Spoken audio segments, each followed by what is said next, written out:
Cae la tarde y en un rincón de la ciudad, en un pequeño jardín, alguien cuenta una historia, reflexiona en voz baja o conversa, paseándose bajo los árboles. Es hora de volver a casa, bajar la velocidad y darle tiempo al tiempo.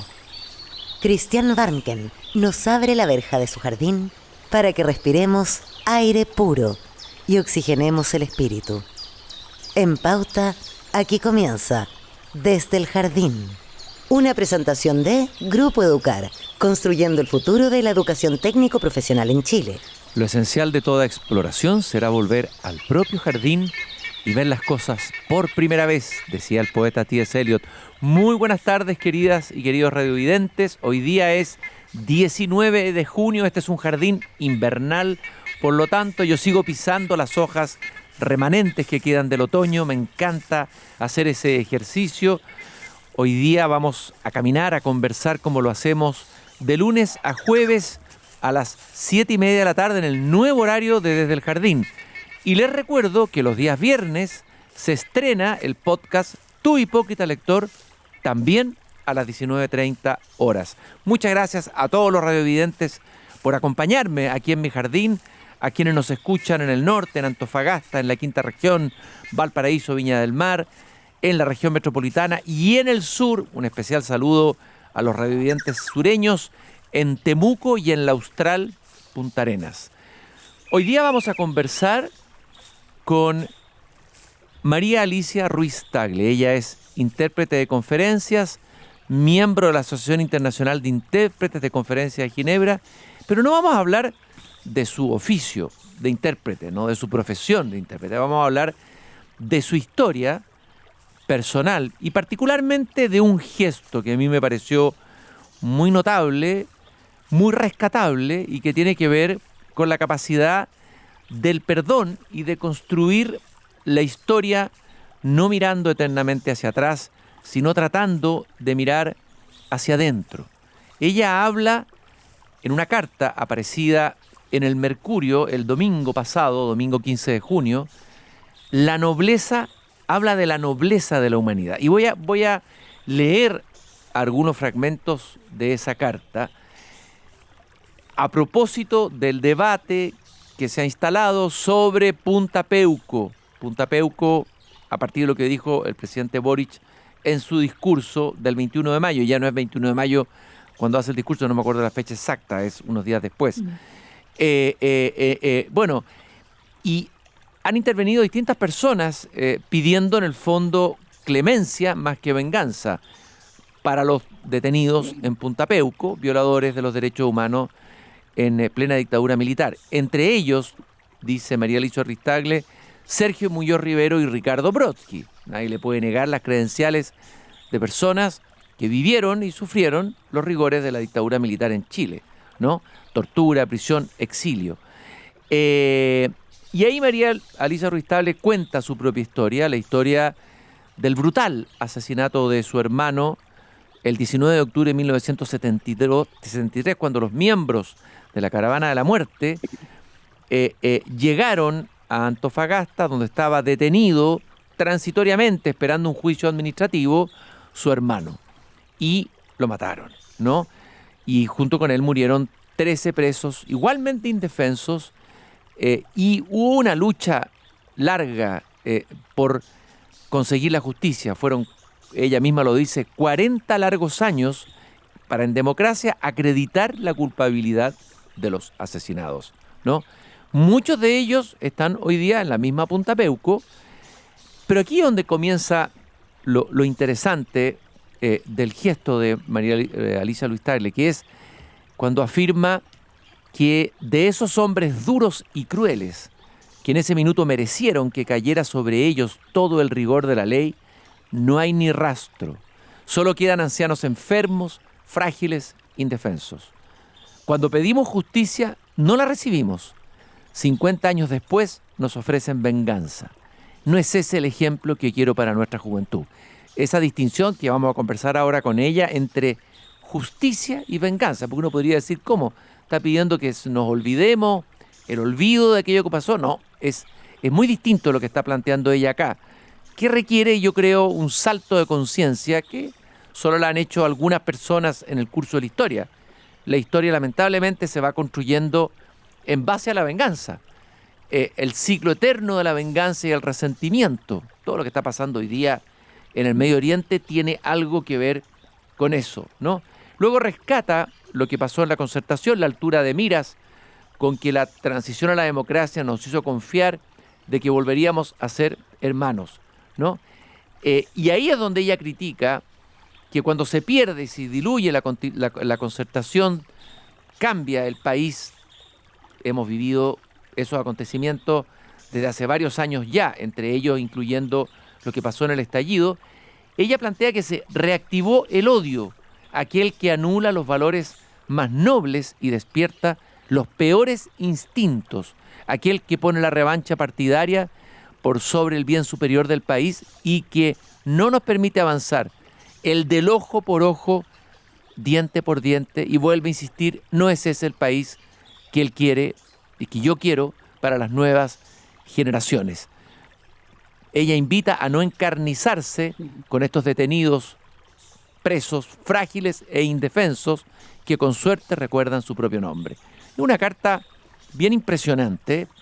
Como dije, gestos como estos no son fáciles de encontrar en nuestro mundo. Lo más fácil es que prime el discurso de la venganza, de la revancha, a toda costa.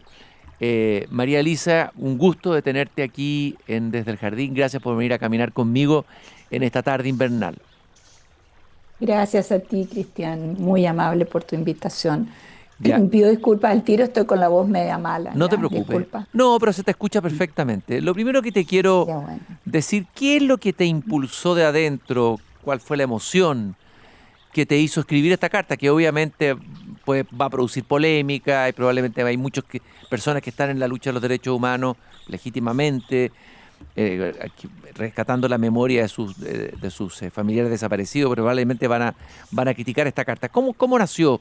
¿Qué es lo que te pasó para llegar a escribir esta carta, María Alicia?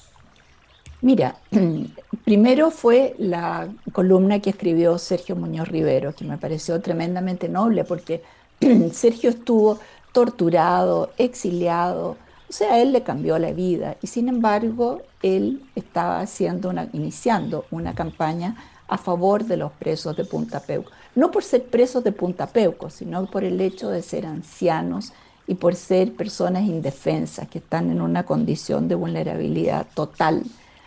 Después Ana María Stuben también escribió y finalmente Ricardo Brodsky escribió. Entonces yo dije, ya, me voy a lanzar. No me gusta escribir de esa manera, Cristian, porque yo sé que hiero sensibilidades y sensibilidades que tienen toda la razón de sentirse heridos, porque yo creo que lo que yo siento, el perdón, es algo demasiado personal que no se puede exigir a los demás, no se puede esperar a los demás. Es un proceso único y largo. Yo no te puedo decir que para mí, en este momento, más que el perdón, lo que a mí me importa es la reconciliación. Porque creo que el perdón es una cosa muy personal, pero la reconciliación es una cosa pública, es una cosa política, es una cosa que afecta al país. Y creo que ahí tenemos una responsabilidad, porque lo que pasó fue muy duro. Yo te diría, 30 años sin abrir la boca. Me pasaba a veces en comidas, en matrimonios, que oía unas conversaciones, pero que me dolían la guata y prefería pararme, pero no hablar, porque no podía hablar del tema, ¿ya? Y eso es natural. En muchas víctimas me he dado cuenta que es un patrón que se repite constantemente. Primero es el mutismo, ¿ah? Eso se ve en todos aspectos de la vida, se ha visto. Gente en los campos de concentración después de guerra, militares también que han estado en la guerra, no quieren hablar de lo que pasó cuando es demasiado fuerte. Pero después de eso, pensé, esta diferencia que tenemos, esta diferencia de opiniones que tenemos, esta diferencia de visiones sobre lo que pasó, está dañando al país. Ya no es solamente el daño personal a la familia, No es solamente eso, sino que es a nuestro país. Yo no puedo pedir perdón a personas que llevan 50 años esperando encontrar a sus seres queridos. Eso es imposible. Tú comprendes que dentro de todo, Cristiano, aunque parezca ridículo decirlo, pero nosotros estuvimos entre los afortunados, Ujú. porque supimos inmediatamente, porque recibimos a Eugenio inmediatamente. Hay gente que lleva 50 años golpeando puertas en que le dicen no y que tiene que hablar con esto, que con lo otro, que vaya aquí, que vaya allá. O sea, los mandan al compra huevo, les dan esperanzas falsas que no llegan nunca. Y María, Y toda esa esperanza, Y María Alicia, ¿y cómo explicarles y cómo le explicarías tú a ellos tu postura? Porque para ellos debe ser inentendible tu postura, es decir, de pedir clemencia claro. a aquellos que fueron probablemente parte de las operaciones que terminaron en esas desapariciones, asesinatos, etcétera. ¿Cómo le explicarías a ellos la postura en la que tú estás ahora de clemencia, de perdón, en fin, de impartir justicia, pero de otra manera? Porque yo ya pasé mi proceso, Cristian. Ellos lo están viviendo todavía. Ellos esperaban encontrarlos vivos, ya no los encontraron. Ahora esperan por lo menos saber dónde están sus cuerpos, que les digan qué pasó, poder darles cristiana sepultura, poder llevarles flores, poder hablar con ellos ahí, sabiendo que están ahí. Eso es algo muy, muy importante. Son ritos, lo que tú quieras, pero son parte de nuestra idiosincrasia. En el caso mío, yo ya viví eso, ya viví todo ese dolor y llegó un punto en que me di cuenta que el país no era el país que yo quería y que el país que, por este odio, el país que le estamos dejando a nuestros hijos, a nuestros nietos, es un país que realmente ha perdido una cantidad de valores como la humanidad la ha perdido porque el odio que estamos todos nosotros inculcando al decirle al otro, no, este es un facho espantoso, no, este es un zurdo espantoso, eso está llevando a que el país haya perdido gobernabilidad. Llega un punto en que los de un lado, aunque el otro haga cosas maravillosas, no lo va a hacer, digamos, lo va a aportillar, lo va a tratar de destruir porque es del otro lado. Entonces, es esa polarización, Cristian, la que encuentro que está liquidando el país. Y en el caso específico de Punta Peuco, yo pienso que esos señores hoy día ya no son esos hombres monstruosos con los cuales yo tenía pesadilla, sino que son personas tan indefensas, tan desvalidas como era mi hermano en ese momento. Mi hermano estaba en la cárcel junto con otras personas esperando un juicio, que lo más irónico era que lo soltaban al día siguiente, porque él era gerente de una empresa estatal y bueno, como había un evidente cambio de gobierno, había que arreglar papeles y cosas y cuando estuviera todo listo tenía que entregar el cargo, no era otra cosa que eso. Pero la verdad es que eran indefensos y estos señores están absolutamente indefensos. No solo los de Punta Peuco, también en otro tipo de cárceles. Y yo creo que hay tantos países que ya nos llevan la delantera en eso, los europeos, ¿para qué decir? ¿Ah? Y ellos a sus ancianos los tratan de otra manera. Y yo creo que tratar a nuestros ancianos así, no importa lo que hayan sido maravillosos, que hayan sido espantosos, pero eso es lo que fueron. Entonces, por eso yo pienso que ya deja de ser justicia, es venganza, porque yo los estoy tratando mal ahora por lo que hicieron mucho antes, no por lo que están haciendo ahora. Ay, para mí el castigo es para que una persona no pueda seguir haciendo lo que hizo, ya en el caso de un terrorista, un asesino o lo que sea, o para dar o sea, para reformar, para impedir que lo haga, o para dar un ejemplo a la sociedad. Y por supuesto tratar de reformarlo. Pero en este caso nada de eso se aplica. Estas personas no son capaces de hacer nada. Entonces, ¿por qué nos ensañamos? ¿Por qué estamos demostrando la misma falta de humanidad que ellos cuando fueron jóvenes demostraron? Tenemos que ser mejores que ellos si queremos tener un país humanitario del cual estemos orgullosos. Estoy Eso me caminando motivó. esta tarde en mi jardín con María Alicia Ruiz Tagle. Ella es hermana de un joven que fue asesinado por la Caravana de la Muerte en plena dictadura militar el año 1973 y quien en una carta publicada en el Mercurio pide clemencia,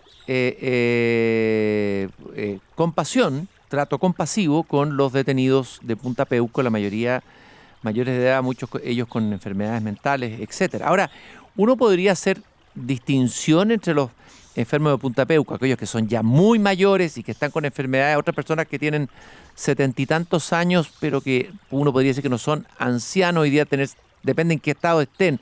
¿Habría que hacer distinciones dentro del grupo o esto sería una clemencia por todos los mayores de cierta edad en tu planteamiento, María Mira, Alicia? yo creo que tiene que haber ciertas condiciones que cumplirse. Yo supongo que esos son los abogados y los expertos en sistemas penales que lo pueden definir, no yo.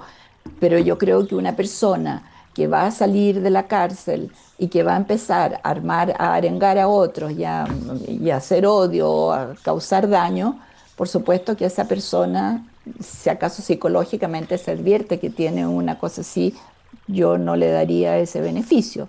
Yo le daría el beneficio a todas las personas mayores de una cierta edad que uno vea que no, que ya cumplieron, ya sufrieron también, ya están viejitos. Y también hay que pensar, en Punta Peuco también hay otros de 70, ¿ah?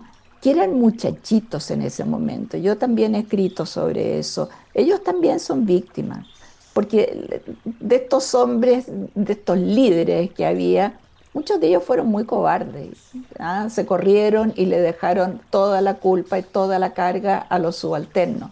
Y terminaron presos muchachos que no tenían ninguna capacidad de acción frente a sus superiores. La lógica militar es terrible. Y en ese momento me consta, por lo que me contaron en Antofagasta y por lo que supe indirectamente de jóvenes que estaban ahí, el que no acataba lo fusilaban, le disparaban el tiro.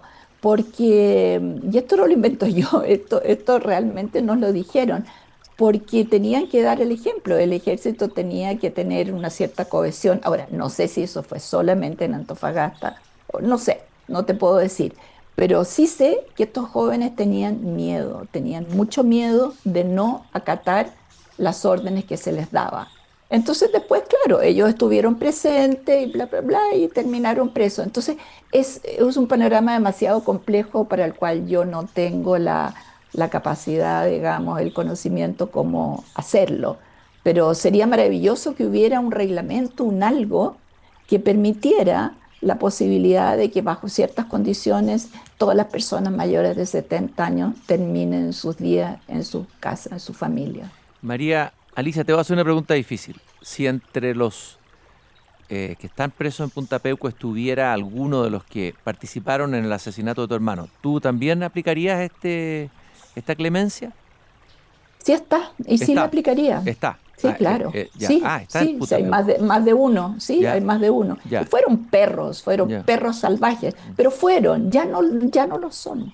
Mm. Ya no harían nada ellos hoy día. Entonces, ¿Cómo se da ese cambio, esa metanoia, esa transformación desde la legítima rabia por la injusticia cometida, por el crimen cometido, por el dolor que uno tiene, a en el fondo el perdón? ¿Cómo se da ese proceso? ¿Cómo se ha dado en ti? Porque es interesante porque puede servir como un ejemplo a trabajarse, no es fácil.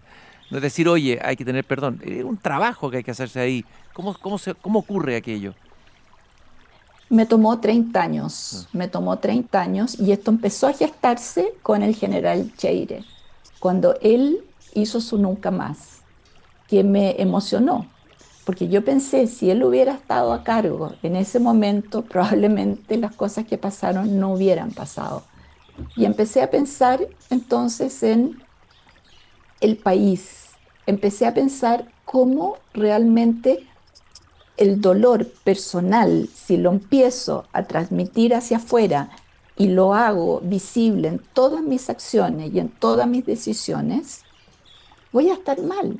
Si yo hubiera decidido por el hecho de que el general Pinochet era un hombre de derecha y yo hubiera decidido que iba a votar ciegamente por la derecha en todo lo que hicieran, perdón, por la izquierda, en todo lo que hicieran, porque ellos eran oponentes a Pinochet, hubiera perdido mi libre albedrío, hubiera perdido mi capacidad, mi pensamiento crítico, porque eso no es el punto. Yo creo que el país se empujó este odio que empezó a generarse por el sufrimiento de mucha gente y por la rabia del otro lado, que decían que todo, bueno, en fin, no quiero volver a ese tema, pero sí se generó mucha rabia y mucho odio entre los de un lado y los de otro. Unos negaban, decían que todo era propaganda para ensuciar el régimen, otros decían que era peor de lo que era, en fin, fue muy terrible y empezó a pacificarse con el presidente Elwin. Y cuando volvimos a esto, ahí fue que me di cuenta, dije, no puede ser, está volviendo el odio y vamos a volver a fregar el país, porque no vamos a poder avanzar, porque tanto nos detestamos que lo que diga uno yo lo voy a cancelar. Entonces, finalmente no tenemos centro prácticamente, no tenemos, porque la gente de centro derecha considera que los de centro izquierda son zurdos terribles, los de centro izquierda consideran que los otros son momios ya irrecuperables. Y no puede ser, no puede ser. Tenemos que volver a centrarnos porque lo que nos ha empujado a los extremos es la revancha, el odio, el detestar a los otros. Y eso es lo que yo pienso que hace mucho daño al país. Entonces pensé, uno tiene que cerrar, tiene que perdonar. Mi formación católica, indudablemente que tuvo muchísimo que ver en eso, pero, y eso no es extrapolable, pero sí la preocupación por el país, pensar que si nos quedamos pegados en el odio, estamos estancándonos, no podemos avanzar porque no podemos ser hermanos y no vamos a poder ser nunca hermanos mientras nos odiemos de esa manera. Y ese odio viene del dolor reprimido, que se ha pasado de generación en generación. Si hoy día la gente que tiene más odio nunca le pasó nada, ni siquiera perdieron el trabajo, por decirlo.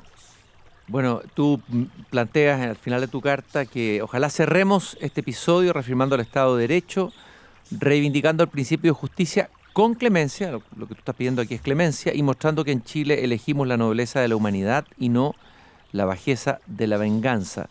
María Alicia Ruiz Tagle, en esta carta de El Mercurio, en la que interviene en el debate que hay sobre Punta Peuco, que el presidente Boric anunció que iba a disolver esa cárcel. ¿Qué te parece, qué te pareció esa afirmación que hizo él en el discurso presidencial, el presidente de la República? Mira, yo no estaba cuando hizo Mm. el discurso, pero de lo que estuve viendo después me parece que es falta de humanidad. No puede hacer una cosa así. Yo creo que es inhumano. Y es inhumano para todas las personas mayores, enfermas que estén encerradas en esas condiciones. No es, ya que los van a reformar a esa edad, Mm. cuando están enfermísimos, cuando ya son desvalidos, ¿qué van a hacer con ellos? Solamente ensañarse. Y claro, me refiero a Punta Peuco porque a esa gente se le tiene más saña, porque son supuestamente crímenes contra la humanidad, son imprescriptibles. En fin, yo todo eso lo entiendo, pero la humanidad debería ir más allá de esas cosas. María Alicia, yo te agradezco muchísimo este tiempo que te has dedicado a hablar de un tema que yo sé que para ti es doloroso, pero de alguna manera, claro, lo más fácil es quedarse callado. Hablábamos de quedarse callado al comienzo, no intervenir en el debate, no complicarse, pero tú has tenido este gesto que yo considero notable, loable, de cruzar la orilla, a la otra orilla y mirar a ese otro, que incluso pudo haber sido el que haya asesinado o ha participado en el asesinato terrible de tu hermano.